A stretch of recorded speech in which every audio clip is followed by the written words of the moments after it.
All right, ready? Yes. Awesome. So let's talk for a minute on kind of the whole holiday season coming up and everything that's going into it.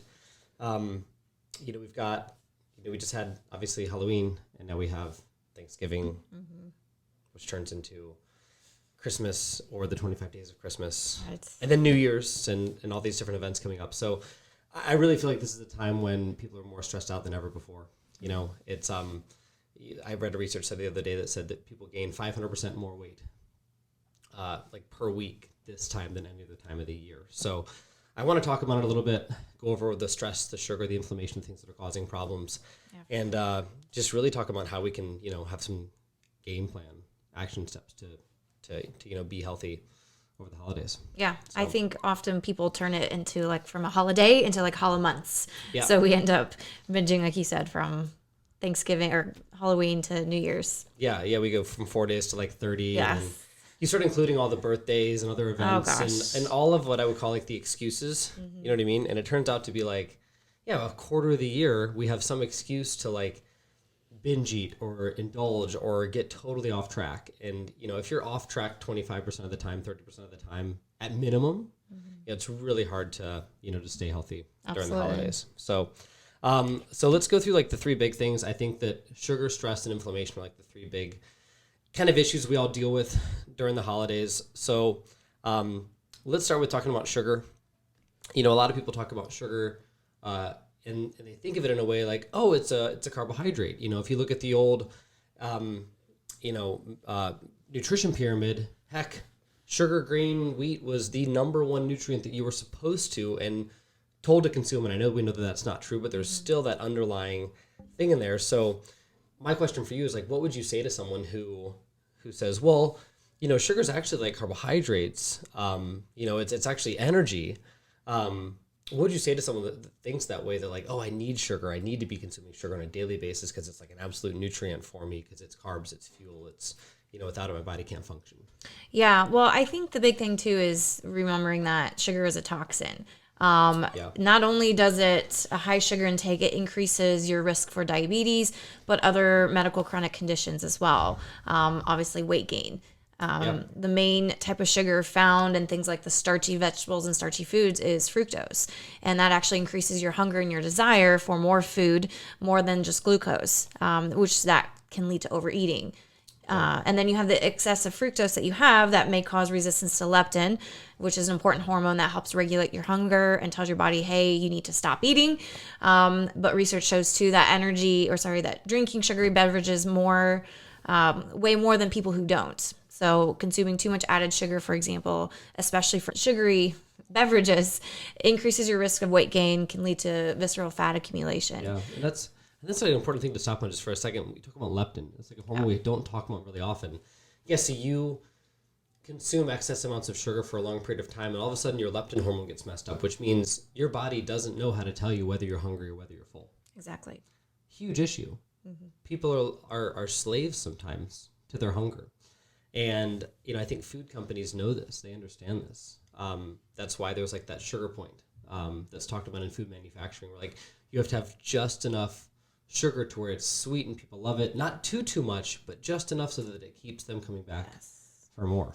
And that's a sad thing when we talk about it. It's not that we're slaves to our diet. It's that, in all honesty, we're addicted. Yeah. And I don't think people realize how much sugar is in things. I mean, even ketchup has sugar in it. Oh, yeah. I did a thing one year where I looked at different common products that we use on a daily basis, like ketchup and condiments and different juices and things that we think are more like healthy or oh, well, I'm not eating sugar, I'm avoiding sugar, and how much additive sugar is actually in those things. And when you add that up from a little bit of ketchup here, a little bit of fruit juice here, a little bit of yogurt here, eventually this, what seems like you're not eating any sugar, ends up being teaspoons and tablespoons, building up throughout the day. Yeah. It's why they call pizza now the most addictive food in the U.S., according to a USA Today study, because every single part of like pizza nowadays has added sugar to it. And so it's not like we're craving the rustic, like artisan, stuff. We're actually craving the sugar that's in the sauce and all the other different components that come into it. Absolutely. So, and then you've got the other parts of sugar that we all know cause problems. Like it leads to diabetes. It leads to depression.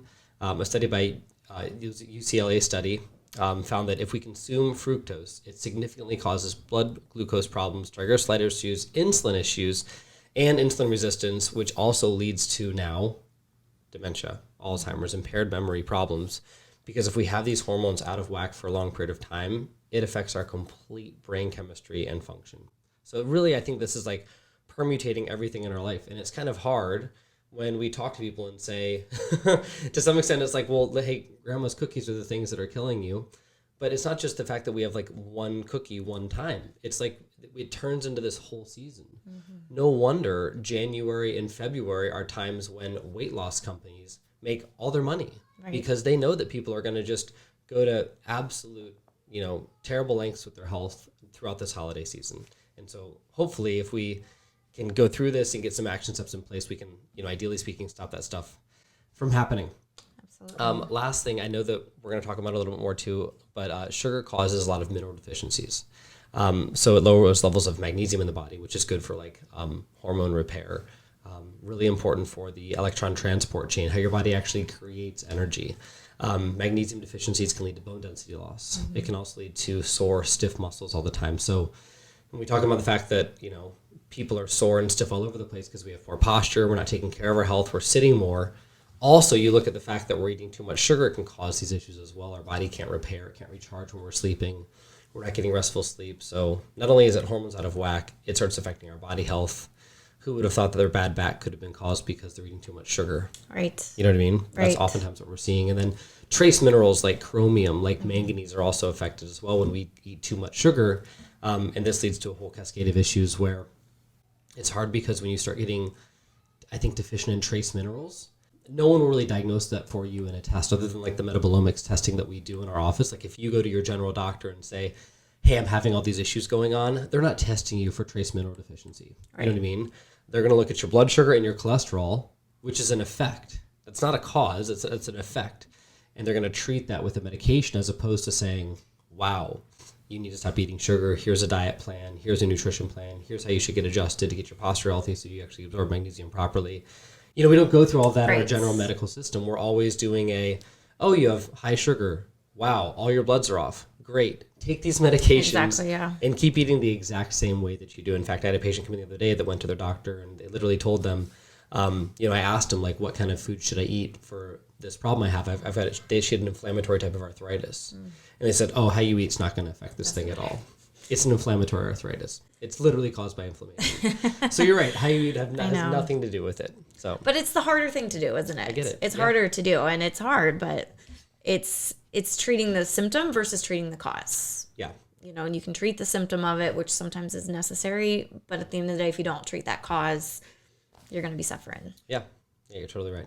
Let's talk about stress as well. A study showed that now 40% of people are claimed to be significantly more stressed during the holiday season, which I actually thought was low because in the same study, half of people, literally they were asked, if you could skip Christmas, would you? And I thought this was sad because half people in this research study said I would totally skip the whole entire holiday season due to how much stress it brings. Yes, it is sad. And, I spoke with a lot of people last year, a lot of patients and a lot of friends and family last year when all this stuff was happening and people were staying home for the holidays. And it was kind of sad to see how less stressed everybody was. They're like, oh, I'm not going anywhere for Christmas. I'm not going anywhere for the holidays. I'm just staying home with my family, which is sad in a way, but also I think that's good for people to recognize maybe how much stress they're putting themselves under during this time of year.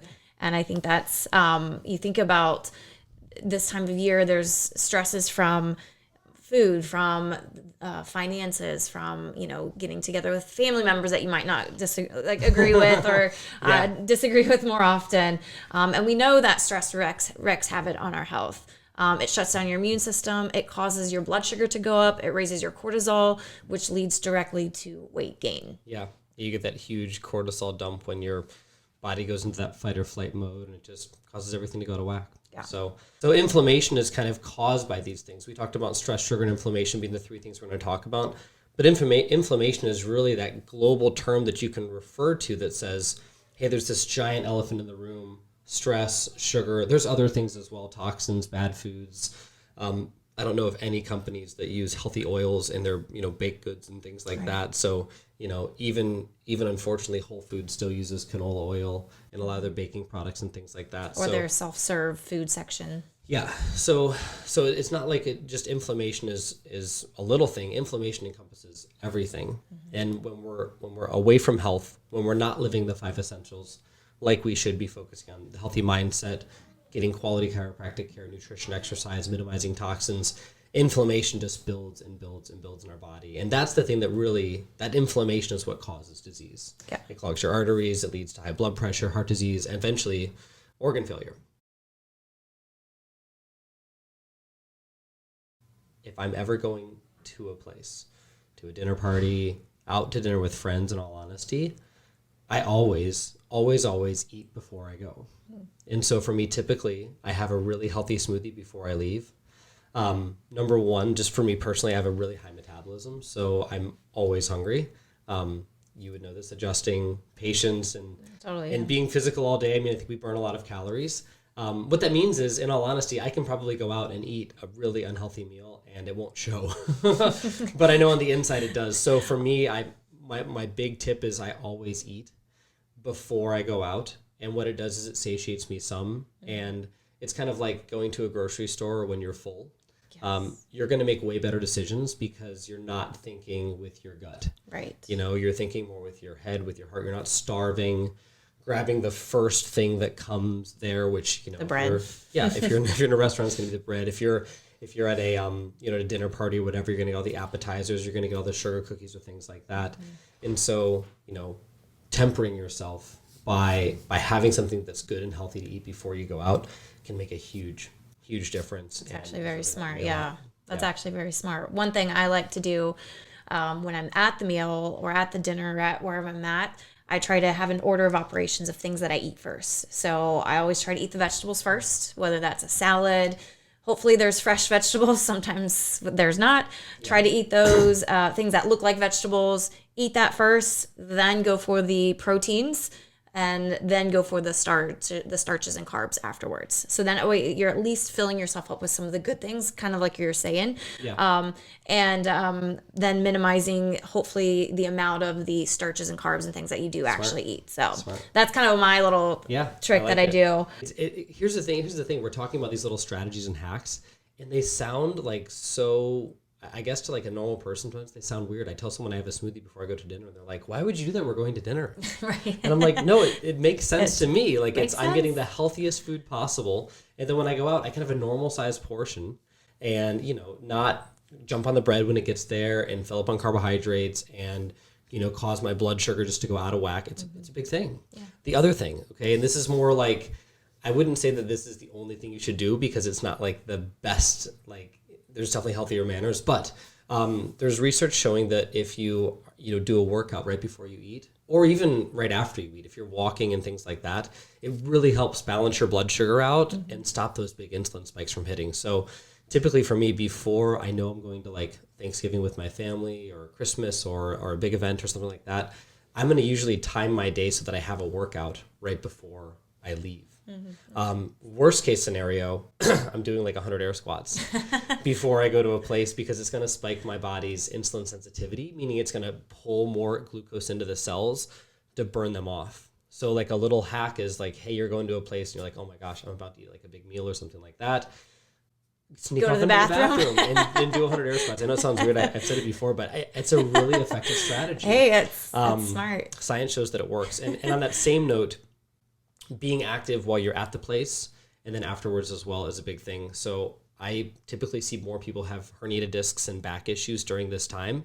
And what happens? You go, you eat a ton, and sit and sleep. Yes, we're literally used to be at least a little bit more up and active. The holidays can be one of the most sessile times. We are falling asleep on a couch because we have tryptophan poisoning from all the turkey. You know what I mean? And so all of a sudden, now we're sitting in a recliner, hunched down. And it leads to a lot of issues through there. So staying moving through the event afterwards, if there's activities there, always participating in activities. Don't just sit like a blob. Get up and move. It'll help a lot. Well, and I think this is something that you can start developing like all the things that we're talking about, whether it's from the foods that you eat, minimizing the amount of sugars, moving, exercise, these are all new habits, or you could think of it as like a tradition that you start making for your family. So make it a tradition every year that you do maybe like a turkey trot race or a Santa run, or you go out even just before and or after, and as a family you just walk around the yard or walk around the block or wherever you are.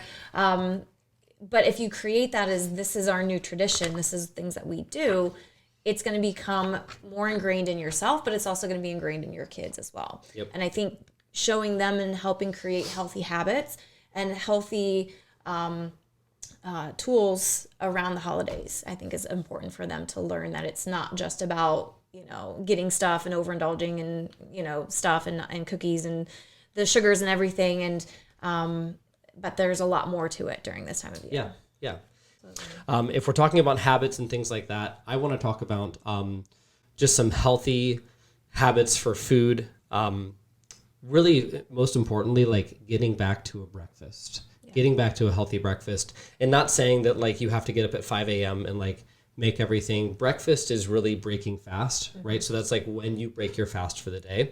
And so for me, I don't usually break my fast until 9, 10, 11 p.m. I go in the morning, I'll adjust patients, and as soon as I get home from our morning shift, that's when I usually break my fast. I think the first meal of the day is the most important because you can also control it. Like you may have lunch out, you may have dinner out, you may be out traveling or whatever it is, but you should always know where you're waking up. And you should be able to plan that out effectively. I go back to this book all the time because this has like some absolutely amazing recipes in it. My big thing always in the morning is, sometimes we make eggs or we'll make like turkey bacon, for making like hot food. But oftentimes for me, when I'm breaking my fast, I want to do it with super nutrients. So I'm going to spend time really selecting out like the best, healthiest foods I can put in my smoothie because it's a high packed nutrient way to get everything into one system. Definitely. In our office, we've worked on now getting 3 different source types of protein in. So we've got vegan protein, we've got a grass-fed whey protein, and then also a bone broth-derived protein, which contains tons of collagen peptides to help rebuild ligaments, tendons, really help prevent aging. It's great for skin health and gut health. So I'm always using a good high-quality protein. I'm keeping healthy fats in there as much as possible. So coconut milk, chia seeds, hemp seeds, flax seeds. And then I love to use all of these trace foods that are superfoods. So cinnamon, which helps control blood sugar. Raw cacao powder, which contains high amounts of magnesium.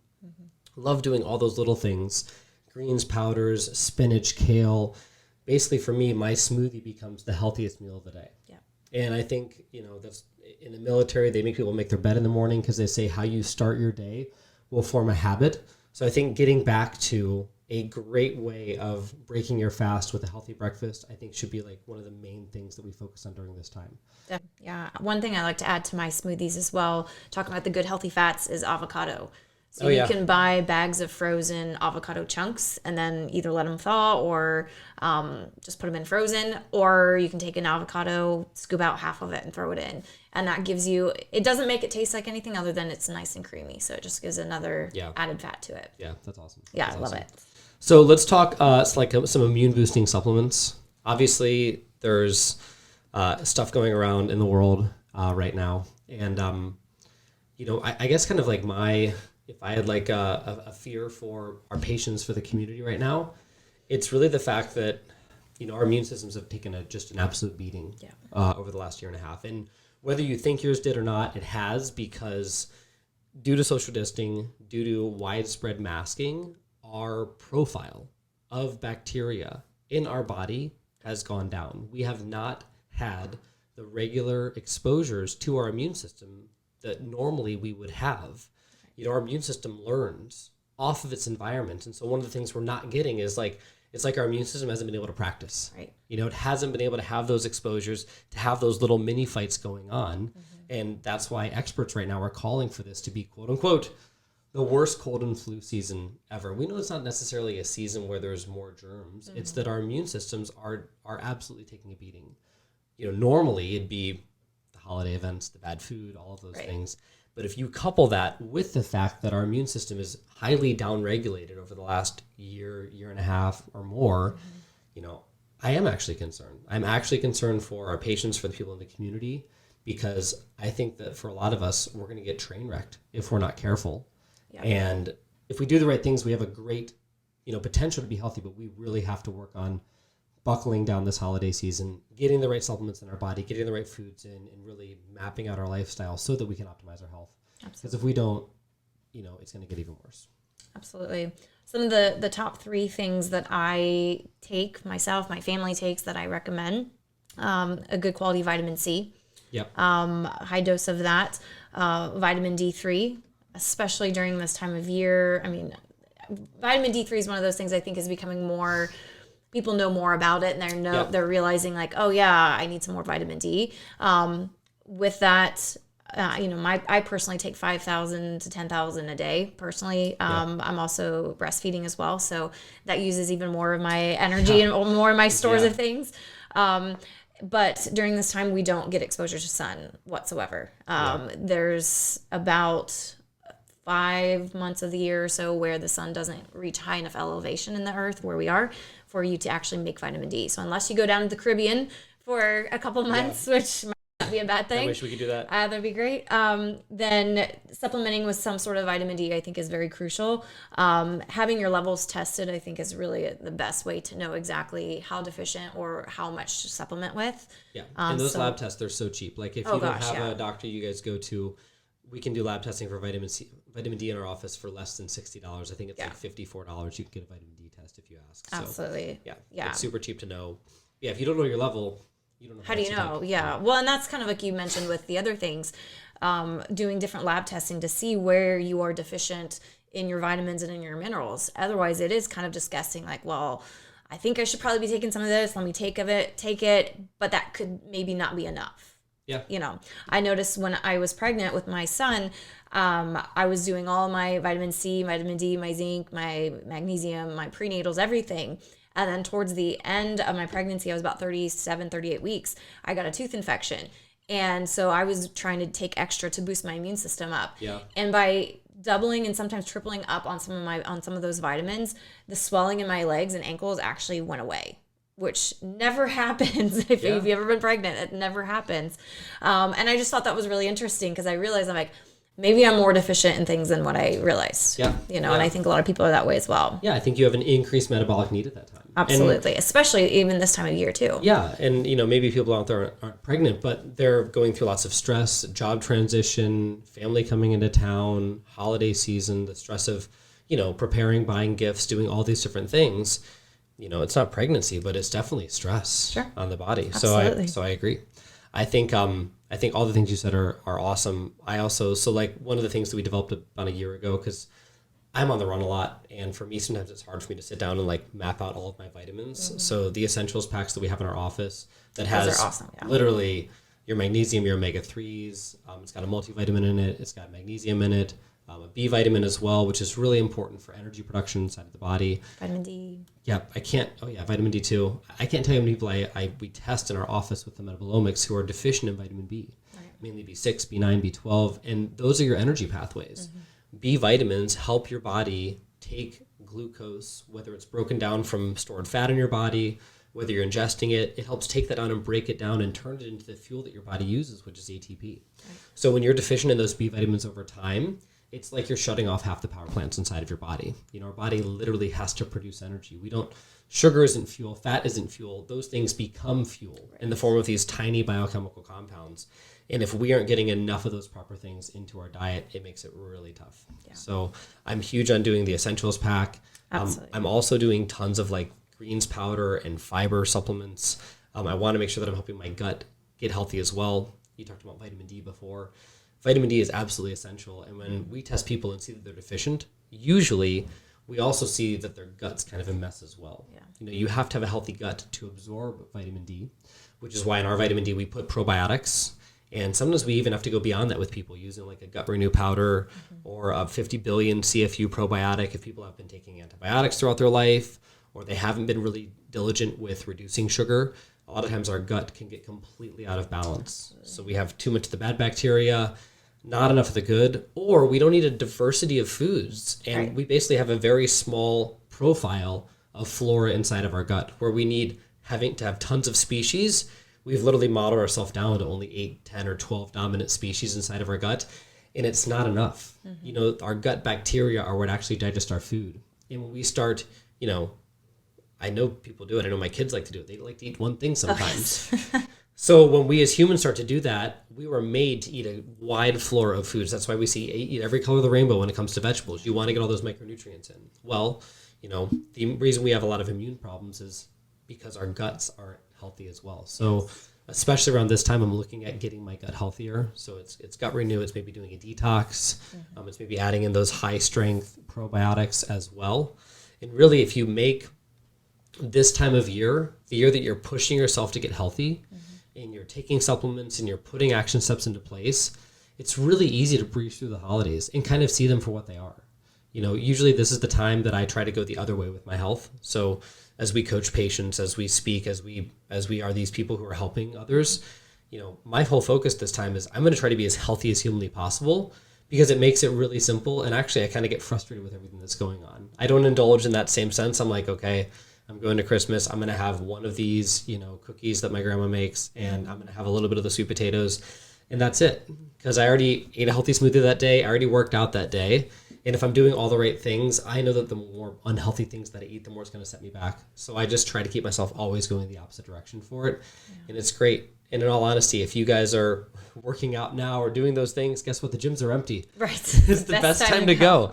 You want to get healthy food in the grocery store? It's packed. Yes. It's everywhere. You see these cutouts for like all of the unhealthy common Thanksgiving meals that people make.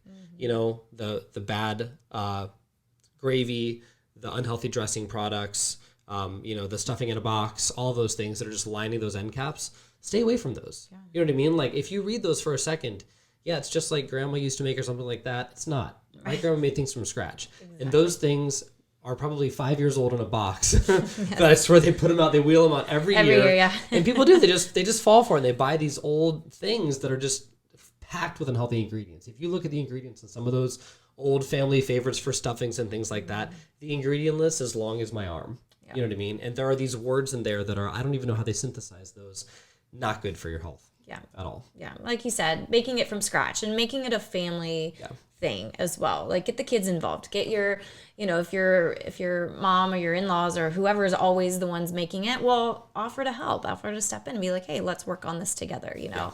But doing that from scratch definitely does make a big difference. Yeah. Yep. I agree.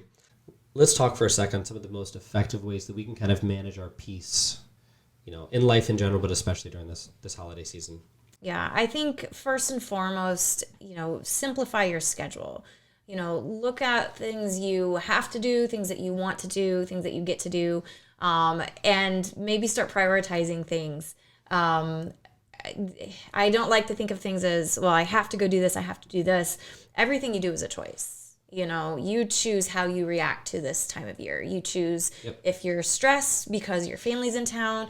You choose if your anxiety is high because, you're trying to buy gifts and there's not enough money. Like you get to choose how you react. So I think by managing your schedule and planning things out ahead of time and going into it, knowing what you want to, what's important to you, what are your priorities, maybe things you want to achieve or accomplish, that I think will help to better manage your stress and manage your focus, your attention. I think often we get overwhelmed because there's so many things seemingly to do that we think we have to do everything, but we don't. If we actually sit down and look at what is a priority and focus on those things, I think you'd experience a much better place of peace and calmness. Yeah, I love that. We have a family meeting every week.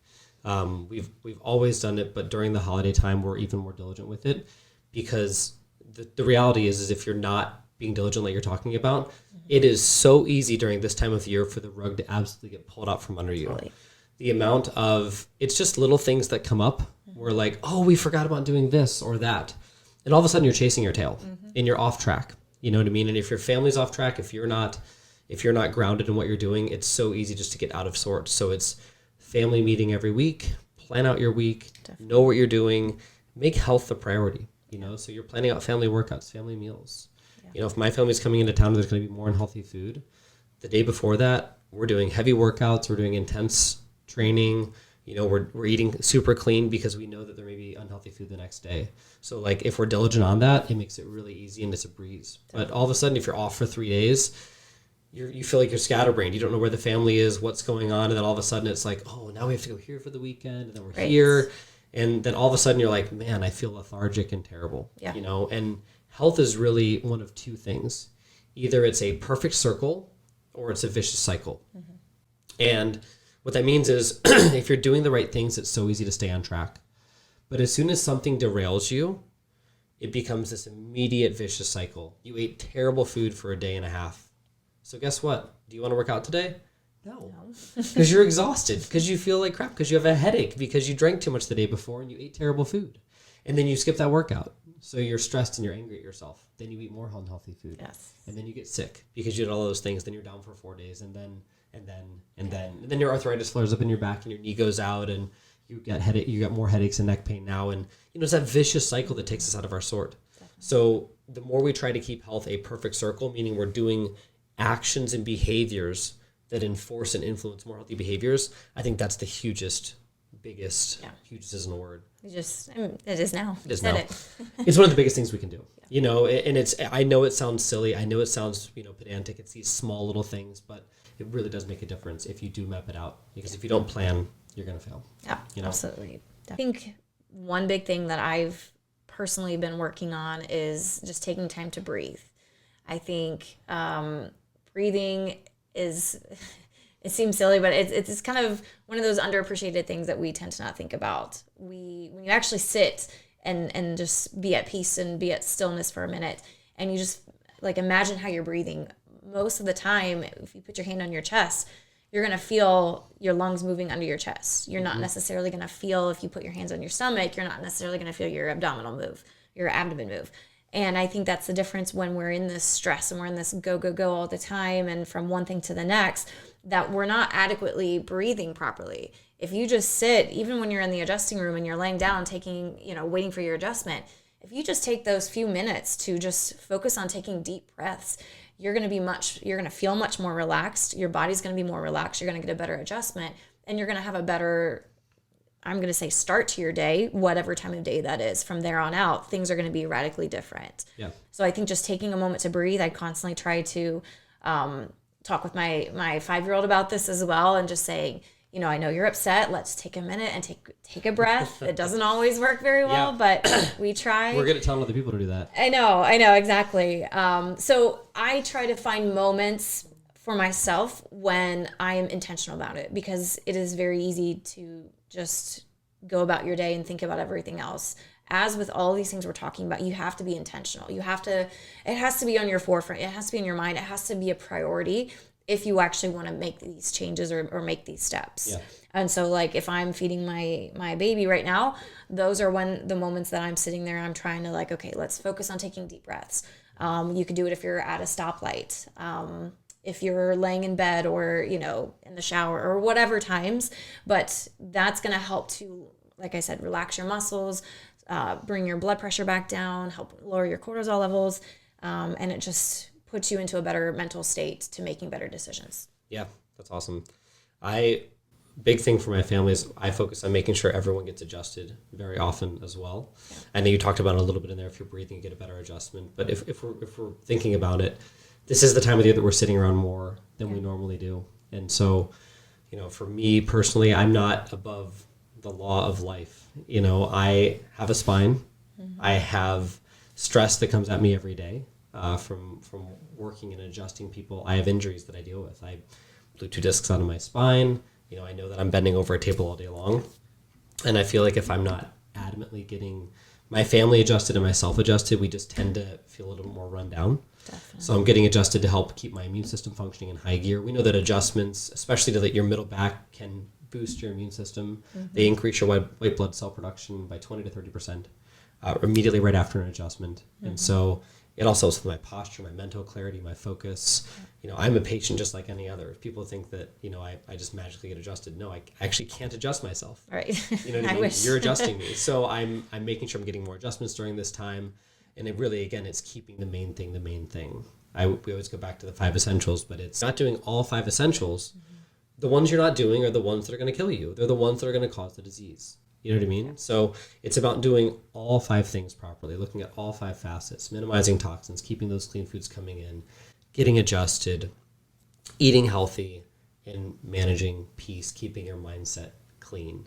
So there's not a single one that I skimp on. If there's anything that I double up on, it's getting adjusted more. It's doing my exercises. It's taking my equipment with me. Like when I'm traveling, I'm taking my rolls. Yeah. I'm taking that because if anything, I'm out of my element in that place. And I want as many things that pull me back to health as humanly 100%. possible. So.